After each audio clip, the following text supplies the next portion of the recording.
சர்வதேச யோகா தினத்தை முன்னிட்டு புதுச்சேரி மாநிலம் காரைக்கால் உள்விளையாட்டு அரங்கில் மாவட்ட நிர்வாகம், சுற்றுலாத்துறை, பள்ளி கல்வி இயக்குநரகம் மற்றும் ஆயுஷ் இயக்குநரகம் இணைந்து 12வது சர்வதேச யோகா தின விழாவை நடத்தியது. இந்நிகழ்ச்சியை புதுச்சேரி மாநில அமைச்சர் ராஜசேகரன் குத்துவிளக்கேற்றி தொடங்கி வைத்தார். தொடர்ந்து பேசிய அமைச்சர், யோகா பயிற்சி என்பது மனம், உடல் மற்றும் சிந்தனை ஆகிய மூன்றையும் ஒன்றிணைக்கும் சிறப்பு மிக்க பயிற்சி என தெரிவித்தார்.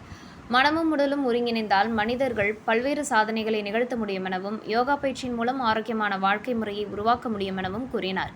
மேலும் வயது முதிர்ந்த தோற்றம் இல்லாமல் ஆரோக்கியமான மனிதர்களை உருவாக்குவதே இந்த யோகா தினத்தின் நோக்கம் எனவும், இந்தியாவில் தோன்றிய யோகாவை உலக நாடுகள் முழுவதும் கொண்டு சேர்த்த பெருமை பாரத பிரதமர் நரேந்திர மோடிக்கு உண்டு எனவும் தெரிவித்தார். பள்ளி மற்றும் கல்லூரிகளில் உடற்பயிற்சிக்கு தனி வகுப்புகள் இருப்பது போல யோகா பயிற்சிக்கும் தனி வகுப்புகள் ஏற்பாடு செய்யப்படும் என அமைச்சர் ராஜசேகரன் தெரிவித்தார். இந்த யோகா பயிற்சி நிகழ்ச்சியில் 500க்கும் மேற்பட்ட பள்ளி மற்றும் கல்லூரி மாணவ மாணவிகள் கலந்து கொண்டு யோகா பயிற்சிகளில் ஈடுபட்டனர். இதில் பாதஹஸ்தாசனம், திரிகோணாசனம், வஜ்ராசனம், அர்த்த ஹலாசனம் உள்ளிட்ட ஆசனங்களும், நாடி சுத்தி, பிராமரி, சீத்தலி போன்ற பிராணாயாம பயிற்சிகளும் அளிக்கப்பட்டன. நிகழ்ச்சியில் மாவட்ட ஆட்சியர் இஷிதா ரெட்டி, அரசு அதிகாரிகள், காவல்துறை அதிகாரிகள் மற்றும் ஏராளமான மாணவ மாணவிகள் கலந்து கொண்டனர்.